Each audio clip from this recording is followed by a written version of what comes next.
once you have that selected, okay, we're back ready into for the next step, object which mode. is going up to the select menu Let's and then apply down to select the a loops, simple and we're deform. going to select edge loops. We want to Turning twist our edge along selections the into Z a loop axis. selection to select all And of those look how edges so easy that we is. can then crease them. Look how Great. easy that our is. And then edge we selection. auto smooth Step it. number 2 is to do our edge creases. So I'm going to go up to the edge. That's way menu, easier, and then go all man. the way down Way to easier. Edge crease. And then before clicking on anything, after we click on edge crease, we want to first move our mouse all the way up until we see the crease. We've discovered new ways of doing things, and I'd call that a victory for today. Once you see that it's reached a value of 1, I'm going to click to confirm the crease value. Change so I'll click to confirm. Now real we see quick. that we have our purple edges. Pause you. Blender tutorial. I think we're done with you for tonight. You were nice, but I think we're done with you for tonight. And we're going to change scenes as I save this because I don't want to accidentally give away a file location. And we'll call this Tutorial Sword.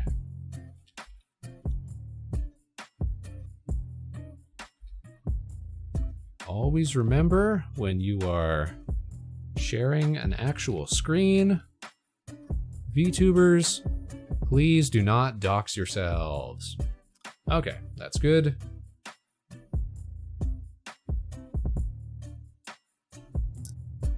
And I think that's probably where we're going to call it for tonight, you guys.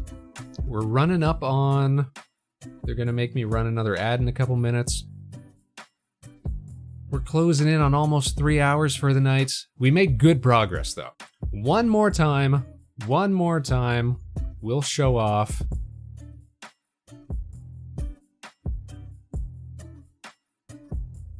Our jammy model, our pride and joy. Expect over the next couple of days more images of the actual 3D printed version of this, because we've already got pieces of that printed off. I just got to clean them up. I got to get me some clear resin for the helmet pieces. But so far, it's all coming together really, really well. Super, super satisfied with this.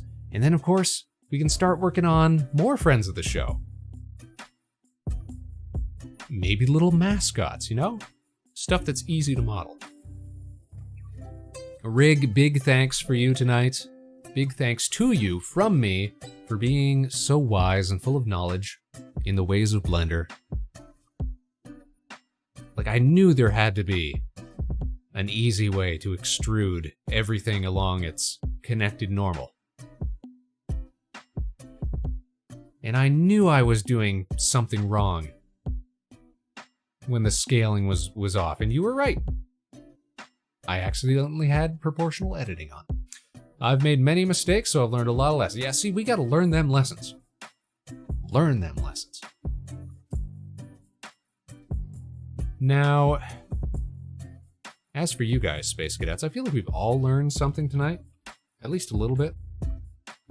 But the true lesson, the real lesson that we should all take away from any gathering of Spaceman and the Space Cadets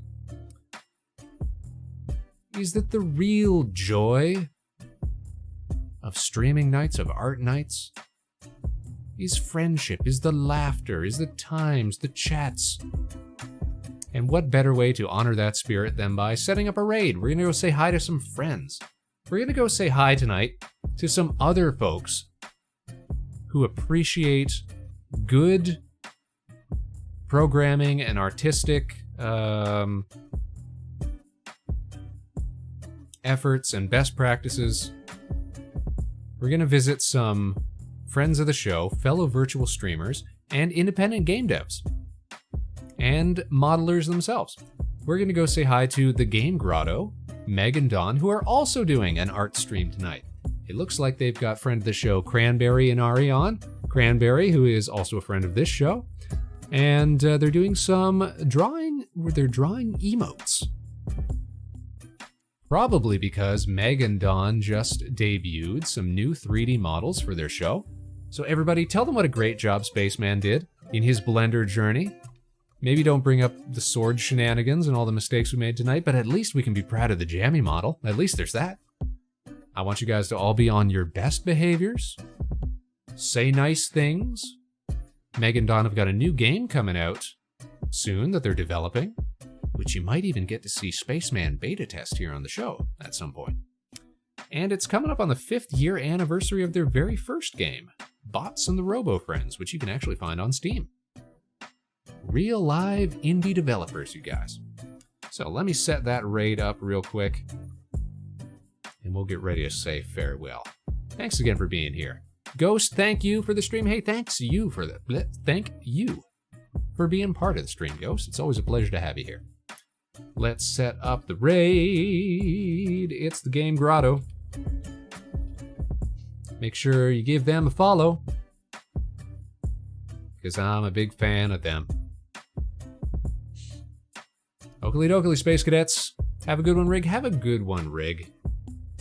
I want to thank each and every one of yous for tuning in tonight, wherever and whenever you are. You can join us again next week.